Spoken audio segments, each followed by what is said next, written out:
Saya Acon Aldi Alfian. Halo, nama saya Joy Nivrian Situmorang. Hai, nama saya Mary.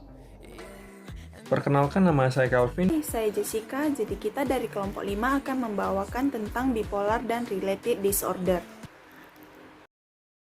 Di sini saya akan menjelaskan definisi dari bipolar disorder. Gangguan bipolar adalah mental yang menyerang kondisi psikis seseorang yang ditandai dengan perubahan suasana hati yang sangat ekstrim berupa mania dan depresi. Karena itu, istilah medis sebelumnya disebut dengan manik depresif. Suasana hati penderitanya dapat berganti secara tiba-tiba antara dua kutub bipolar yang berlawanan, yaitu dengan kebahagiaan atau yang disebut dengan mania dan kesedihan atau yang disebut dengan depresi yang berlebihan tanpa pola atau waktu yang pasti. Bipolar dibagi menjadi bipolar 1, bipolar 2, siklotimia, dan jenis lainnya berdasarkan sifat dan pengalaman tingkat keparahan episode suasana hati. Kisaran sering digambarkan dengan spektrum bipolar. Semakin dini seseorang menderita gangguan bipolar, risiko penyakit akan lebih berat, berkepanjangan, bahkan sering kambuh. Sementara anak-anak berpotensi mengalami perkembangan gangguan ini ke dalam bentuk yang lebih parah dan sering bersamaan dengan gangguan hiperaktif defisit atensi. Orang yang berisiko mengalami gangguan bipolar adalah mereka yang mempunyai anggota keluarga mengidap gangguan bipolar. Yang pertama, gejala mania. Gejala dari tahap mania terdiri sebagai berikut. Gembira berlebihan, mudah tersinggung sehingga mudah marah, merasa dirinya sangat penting, merasa kaya atau memiliki kemampuan lebih dibanding orang lain, penuh ide dan semangat baru, cepat berpindah dari satu ide ke ide lainnya, mendengar suara yang orang lain tak dapat mendengarnya, nafsu seksual meningkat, menyusun rencana tidak masuk akal, sangat aktif dan bergerak sangat cepat, berbicara sangat cepat sehingga sukar dimengerti apa yang dibicarakan, menghambur-hamburkan uang. Yang kedua, tanda dan gejala hipomania. Gejala-gejala dari tahap hipomania sebagai berikut. Bersemangat dan penuh energi dengan munculnya kreativitas. Bersikap optimis, selalu tampak gembira, lebih aktif, dan cepat marah. Penurunan kebutuhan untuk tidur. Yang ketiga, tanda dan gejala depresi bipolar. Gejala-gejala dari tahap depresi bipolar sebagai berikut.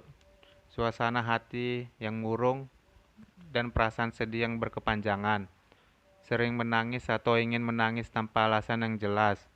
Kehilangan minat untuk melakukan sesuatu. Tidak mampu merasakan kegembiraan. Mudah letih, tak bergairah, tak bertenaga, sulit berkonsentrasi, dan juga merasa tak berguna dan putus asa, merasa bersalah dan berdosa. Yang keempat, gejala, tanda dan gejala episode campuran. Episode ini merupakan gangguan bipolar campuran dari kedua fitur gejala mania atau hipomania dan depresi. Tanda-tanda umum episode campuran termasuk depresi dikombinasikan dengan agitasi, iritabilitas, kegelisahan, dan insomnia. Kombinasi energi tinggi dan rendah membuat suasana hati penderita berisiko tinggi untuk bunuh diri. Gejala-gejala yang diperlihatkan jika penderita akan melakukan bunuh diri sebagai berikut. Selalu berbicara tentang kematian dan keinginan untuk mati kepada orang-orang di sekitarnya. Memiliki pandangan pribadi tentang kematian. Mengkonsumsi obat-obatan secara berlebihan dan alkohol. Terkadang lupa akan hutang atau tagihan seperti tagihan listrik dan telepon. Baiklah, terima kasih. Sekian dari saya. Penyebab penyakit bipolar disorder. Yang pertama adalah faktor genetika. Faktor genetika yang dimaksud adalah jika seseorang yang lahir dari salah satu orang tuanya yang mengalami bipolar disorder, maka ia akan memiliki risiko untuk mengalami hal yang sama sebesar 15-30%. Sedangkan seseorang yang lahir dari kedua orang tuanya yang mengalami bipolar disorder, maka ia akan memiliki resiko untuk mengalami penyakit yang sama sebesar 50-75%. Yang kedua adalah fisiologi, sistem neurokimia dan gangguan suasana hati. Terganggunya keseimbangan dalam neurotransmitter yang merupakan syaraf pembawa pesan dari otak ke bagian tubuh lainnya. Contohnya, seseorang yang memiliki kadar dopamin yang tinggi pada tubuhnya, ia akan cenderung merasa sangat bersemangat, percaya diri, dan juga agresif. Sebaliknya, jika kadar dopamin menurun di bawah normal, maka penderita akan merasa tidak bersemangat, pesimis, dan bahkan keinginan untuk bunuh diri yang sangat besar. Lalu yang kedua adalah sistem neuroendokrin. Terganggunya hipotalamus yang berfungsi untuk mengontrol kelenjar endokrin dan juga tingkat hormon yang dihasilkan. Hormon yang dihasilkan hipotalamus akan mempengaruhi kelenjar pituitari. Kelenjar tersebut terikat dengan gangguan depresi seperti gangguan tidur dan juga rangsangan selera. Contohnya adalah seseorang yang mengalami depresi memiliki tingkat kortisol yang sangat tinggi. Hal ini disebabkan oleh produksi yang berlebih dari pelepasan hormon norepinefrin oleh hipotalamus.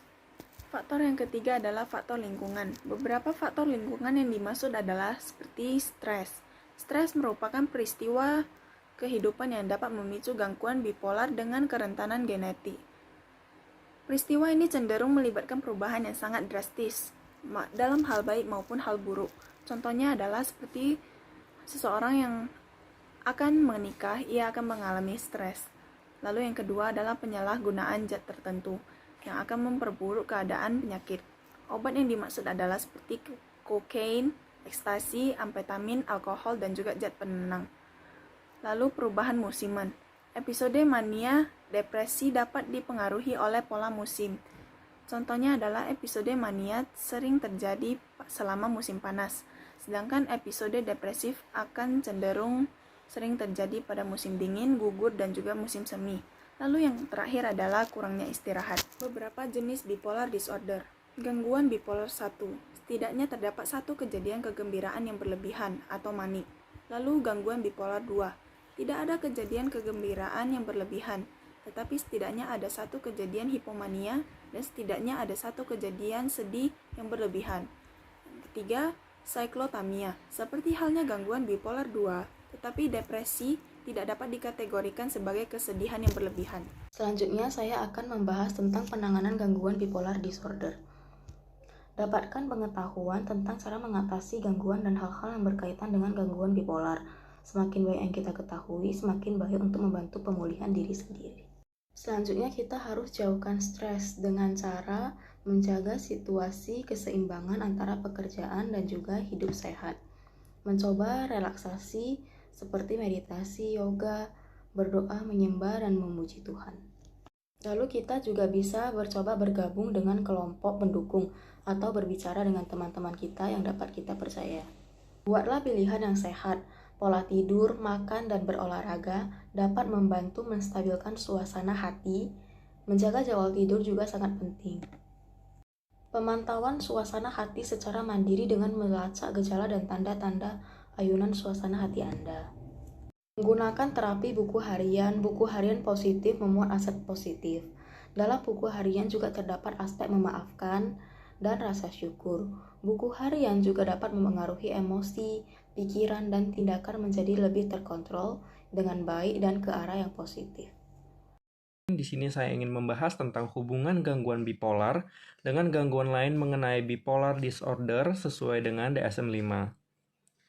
Melalui panduan The Diagnostic and Statistical Manual of Mental Disorders, 5th edition atau disebut dengan DSM-5, The American Psychological Association apa disebut dengan APA, memberikan beberapa kriteria diagnostik atau gejala depresi untuk memudahkan dokter atau psikiater dalam mendiagnosis depresi.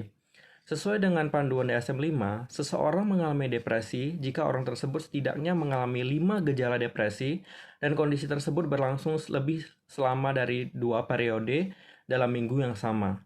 Dari 5 jenis kriteria yang disebutkan, setidaknya 1 dari gejala depresi tersebut berupa penurunan suasana hati atau kehilangan minat. Ada 9 gangguan-gangguan lain yang berhubungan dengan bipolar, antara lain sebagai berikut, yaitu yang pertama adalah gangguan depresi mayor ataupun major depressive disorder atau disebut dengan MDD, Yang kedua adalah gangguan depresi persistent atau disebut dengan persistent depressive disorder. Yang ketiga adalah gangguan bipolar. Yang keempat adalah depresi postpartum atau pasca persalinan. Dan yang kelima adalah premenstrual dysphoric disorder atau disebut dengan PMDD. Yang selanjutnya keenam adalah seasonal affective disorder ataupun yang disebut dengan SAD. Yang ketujuh ada depresi atipikal, dan kedelapan adalah depresi psikotik, dan yang terakhir adalah disituasional. Berikut adalah penjelasan saya mengenai gangguan-gangguan yang berpengaruh pada gangguan bipolar. Semoga teman-teman dapat mengerti dan dapat memahami apa yang kami sampaikan. Saya ucapkan terima kasih.